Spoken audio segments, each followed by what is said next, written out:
हम चाह के भी जो बेरोज़गारी है, अनएम्प्लॉयमेंट है, उसे मैनेज नहीं कर पा रहे या फिर कम नहीं कर पा रहे या ख़त्म नहीं कर पा रहे।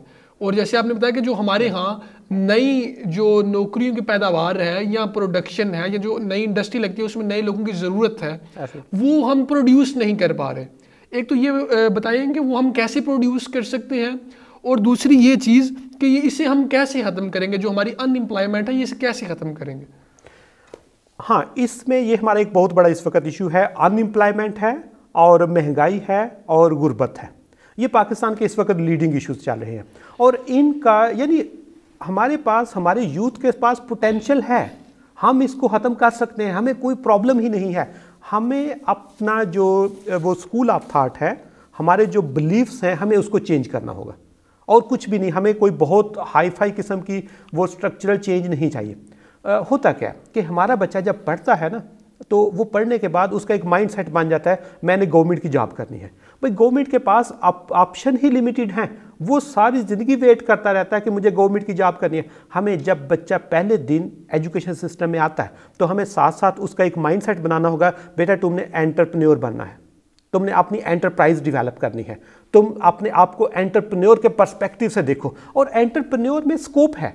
लाइक अगर हम दुनिया में देखें तो वॉल स्ट्रीट का सबने नाम सुना होगा, या वॉलमार्ट को आप जानते होंगे, या आईफोन का नाम सबने सुना होगा, या इस तरह यानी जो ब्रांड हैं। अब जो वॉलमार्ट है वो क्या करता है, एक स्टोर है, और वो क्या करता है, सिर्फ चीज़ें उठाता है और आगे सेल करता है, और उसकी कोई प्रोडक्शन नहीं है, और उसका annual revenue is more than the GDP of Pakistan.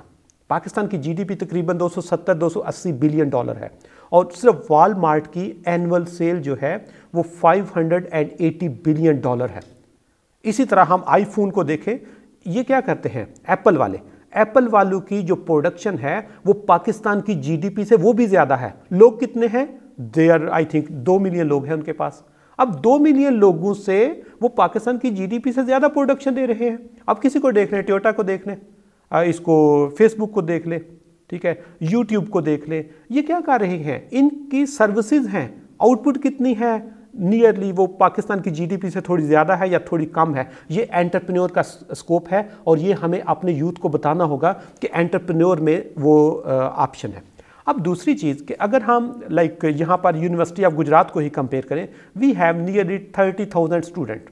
अब इमेजिन करें कि अगर एक साल हम ये टारगेट रखें कि हमने हर बच्चा एंटरप्रेन्योर बनाना है, उसका माइंड ही ऐसा सेट करें कि बेटा तुमने एंटरप्राइज डेवलप करनी है, तुम वो फूड में काम कर लो, तुम क्लॉथिंग में काम कर लो, तुम गारमेंट्स में काम कर लो, तुम उसमें कर लो, सर्विसेज में कर लो, तुम मीडिया में कर लो, wherever you want, there is no limit. लेकिन आपने एंटरप्रेन्योर बनना है।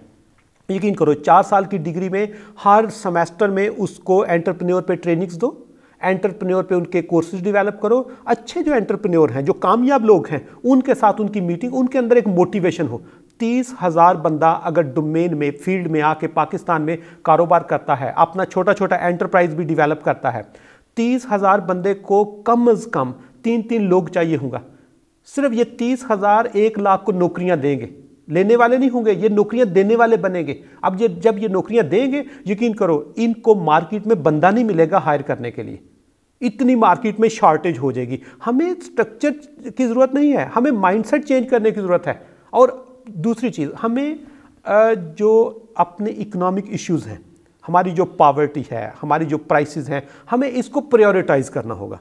हम लोगों का माइंडसेट ही वो प्रायोरिटी में नहीं लेते। लाइक हमें 4 काम करने हो ना, तो हमारी इकोनॉमिक प्रायोरिटी लीस्ट प्रायोरिटी पे उसको रखते हैं। कोई भी काम हो, सबसे पहले वो चीज़ें हों जो इररेलेवेंट होती हैं, उन पे हम फोकस करते हैं।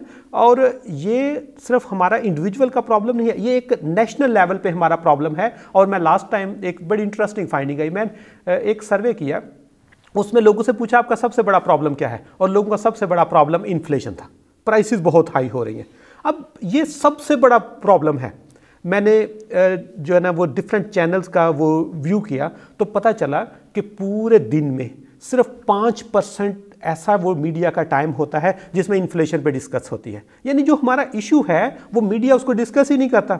दूसरी चीज़, प्राइसेस हाई हैं, इंडिविजुअल से पूछा तुम्हारी प्रायोरिटी क्या है, उसकी प्रायोरिटी है मैंने जलसे में जाना है, उसकी प्रायोरिटी है मैंने दोस्तों से गपशप लगानी है, उसकी ये प्रायोरिटी नहीं है कि मैंने अपने इन्फ्लेशन को मैनेज करना है।